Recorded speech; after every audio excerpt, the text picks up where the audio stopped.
Le fun est installé dans la place. Vous êtes pas là, mais pendant qu'il y a un peu de musique qui joue, nous autres, on jase.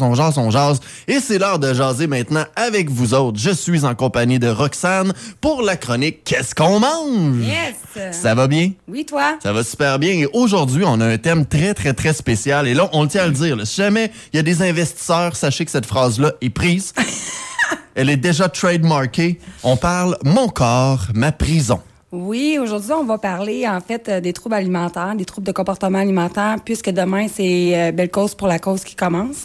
Donc, ça vient, en fait, c'est un mouvement qui s'est lancé, je sais pas en quelle année, honnêtement, mais pour venir comment dire ça, enlever le tabou sur la santé mentale, peu importe la santé mentale en question, et les troubles de comportement alimentaire font partie de ça. C'est en 2010 que ça a commencé. Merci. Ça fait déjà maintenant 13 ans. C'est la 13e année. Donc, c'est ça. Les troubles de comportement alimentaire font partie de la santé mentale. Puis, je tiens à le dire, là, je suis pas psychiatre, ni psychologue, ni quoi que ce soit, mais juste apporter de l'information parce que malheureusement, les troubles de comportement alimentaire touchent beaucoup.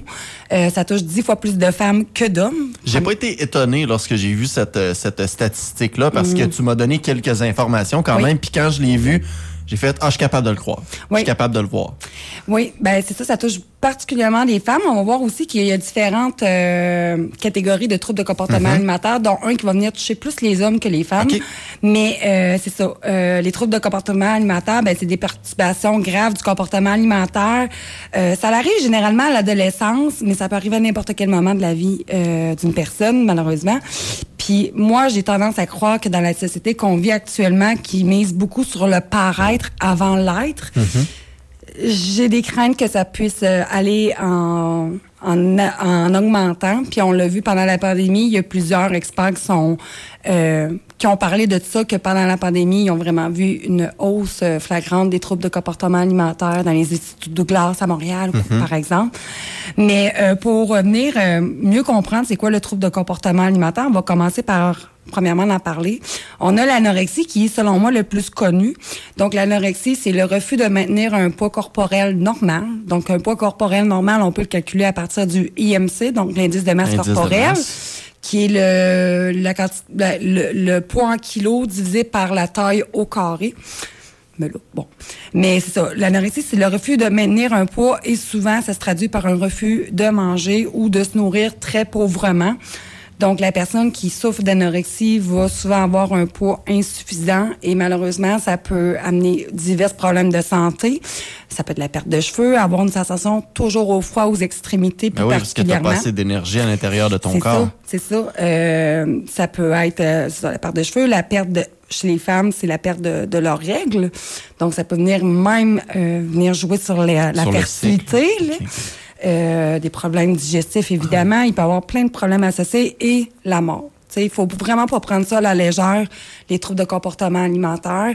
Moi, j'ose le dire, autant j'ai pesé 217 livres que j'en ai pesé malheureusement 89 livres, fait que c'était vraiment pas gros, là. Et j'ai dû hospitaliser d'urgence parce que c'était une question de vie ou de mort, parce que l'anorexie, malheureusement, qu'est-ce qui arrive, c'est qu'à un moment donné, t'as un battement cardiaque qui ralentit, puis ça peut causer souvent des problèmes cardiaques qui peuvent être fatals. Fait que t'es aussi l'exemple parfait que il y a deux extrêmes, puis que les deux extrêmes sont aussi dangereux les uns que les autres. C'est pour ça que c'est réellement important d'avoir un équilibre. Et des fois, cet équilibre-là, il est peut-être plus élevé qu'on pense, parce que justement, on se dit, OK, non, je vais être équilibré. Des fois, ça peut peut-être être un peu trop dans le bas. Là, je parle d'anorexie, en fait. Fait qu'il faut... Puis souvent, tu sais, moi, j'écoute beaucoup de témoignages là-dessus. J'aime vraiment ça, en apprendre là-dessus. Puis c'est triste parce que souvent, ce que j'ai entendu dans les témoignages de femmes, c'est que ça a commencé... Normalement, les femmes voulaient perdre quelques livres, ils ont suivi un régime super restrictif. Puis là, ils ont commencé à perdre du poids. Puis là, quand tu perds du poids, le monde, t'as tombé maigri. Tu fais des efforts. Ouais, c'est ça. Fait que souvent, c'est suite à un régime que les femmes sont prises là-dedans, mais il y a tellement de facteurs. C'est multifactoriel, en fait, les troubles de comportement alimentaire. Fait que faut vraiment prendre ça pas avec un grain de sel. Ensuite de ça, on a la boulimie. Ça, c'est un trouble de conduite alimentaire. C'est tu manges beaucoup.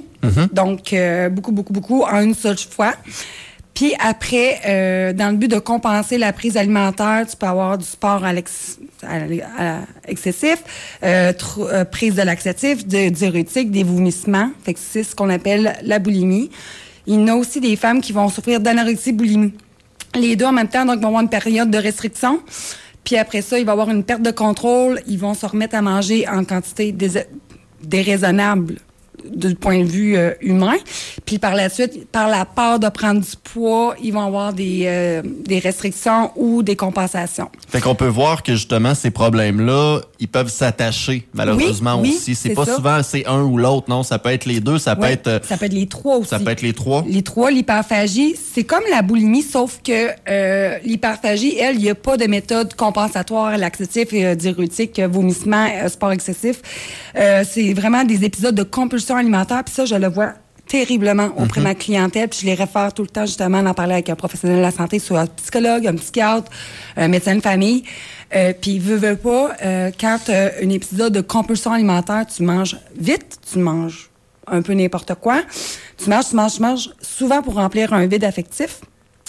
Par une perte de contrôle, puis à la suite de ça, les personnes vont vivre énormément de culpabilité, de honte, ils vont se mettre à avoir des remords, à s'isoler aussi parce qu'ils se sentent malheureusement dégueulasses, là. Fait que j'ai l'impression que dans l'hyperphagie, en fait, les comportements pour se pas pour se chicaner, mais pour se faire mal, au-delà d'être physique parce que tu te fais vomir, tu te donnes des laxatifs, c'est tu vas te détruire psychologiquement. Oui. Comme méchanceté. Ça peut être perçu comme ça, oui. Je comme crois qu'elle... Oui, c'est ça. Ben oui, je pense que oui. Ça a du sens, ce que tu dis là, ça c'est sûr et certain. Il y a un nouveau... c'est pas un nouveau, mais moi, c'est la première fois que j'entendais de ce trouble alimentaire-là, c'est la bigorexie ou la dysmorphie musculaire. C'est celle-là que je te parlais tantôt qui était plus présente chez l'homme. Donc, c'est une impression d'être... ça se caractérise par une impression d'être trop mince ou jamais assez musclé. Fait que ça touche plus les hommes, ça instaure des règles strictes face à la prise alimentaire, la prise de masse musculaire aussi. Donc, les personnes qui souffrent de bigorexie vont souvent se surentraîner. Donc, tu sais, des blessures musculaires, c'est pas grave. C'est comme un... Comment je peux dire ça? C'est jamais assez. C'est jamais assez, puis tu ne peux pas sauter en entraînement, tu sais. Puis la prise de suppléments. Donc, tout ce qui est protéiné là, de ce monde-là, ça peut être ça. Et le dernier, c'est l'orthorexie. Ça, c'est une obsession de manger sainement. Tu sais, c'est une personne qui va veiller à toujours avoir des aliments super nourrissants, super nutritifs, puis au-delà, elle en perd même le plaisir de manger. Ce qui compte, c'est de manger tout le temps en santé, tu sais. Toujours de calculer toutes les calories exactement, jamais pouvoir se permettre le plaisir. D'à côté. Le gros bon sens n'est plus là, c'est je suis la recette à la lettre, puis si je l'ai pas, ben là... C'est le choix des aliments qui va vraiment priser là-dessus. La valeur nutritive, ça va être ça qui est important, c'est pas le plaisir de manger non plus. Fait que ça devient aussi problématique, là, parce que manger santé, manger équilibré, c'est aussi de se faire plaisir, tu sais. Fait que moi, tu sais, j'en parle de la saine alimentation, je veux dire, c'est ça mon travail. Je crée des recettes, je crée des magazines pour manger plus sainement, librement, sans culpabilité.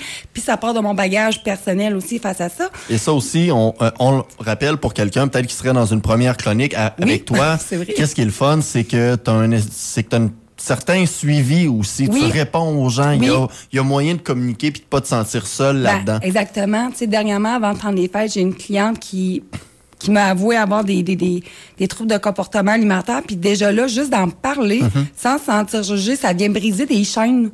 Parce que souvent, quand on souffre de troubles alimentaires ou d'un trouble de santé mentale autre, on se sent seul dans cette situation-là, on se sent jugé. Donc, belle cause pour la cause, je trouve ça super important pour ça. Puis d'en parler aujourd'hui des troubles de comportement alimentaire, ça peut briser des tabous. Je pense que ça va être bénéfique. Puis vraiment, le plus important, c'est d'en parler, d'aller chercher de l'aide. Puis s'en sortir, parce que c'est possible de s'en sortir, ça, j'en suis convaincue, puis je pense que j'en suis aussi une preuve à travers ça, là. Merci beaucoup, Roxane, pour cette belle chronique qui, aujourd'hui, vraiment était pour la cause, d'une certaine manière. Fait que merci d'avoir pris le courage aussi de prendre le temps comme ça, tu sais, on se le cachera pas, c'était pas la chronique nécessairement pour vendre ton magazine pantoute. Fait que je trouve ça très, très le fun, puis on vous invite à aller voir la page Facebook Roxane Cuisine. Sinon, elle a aussi son livre qui est disponible carrément partout que vous soyez Sainte-Marie, Québec, Thetford, Saint-Georges, vous allez dans vos magasins, vous pouvez voir son magazine Roxane Cuisine. On a une nouvelle édition aussi qui est sortie en janvier. Oui, Ma semaine détox tome 7, donc un magazine qui offre des recettes évidemment santé, mais aussi gourmandes pour trouver un équilibre de manger santé librement. RoxaneCuisine.com. Merci. La chronique Qu'est-ce qu'on mange vous a été présentée par Roxane Cuisine. Difficile de cuisiner des repas qui sont simples, faciles et qui vont plaire à toute la famille? Catherine Roxane Veilleux vous propose des solutions simples et efficaces pour rendre la cuisine agréable, amusante et plus santé. Son magazine Roxane Cuisine vous aidera à gravir une étape de plus vers l'amour de soi et le développement d'une relation plus saine avec la nourriture.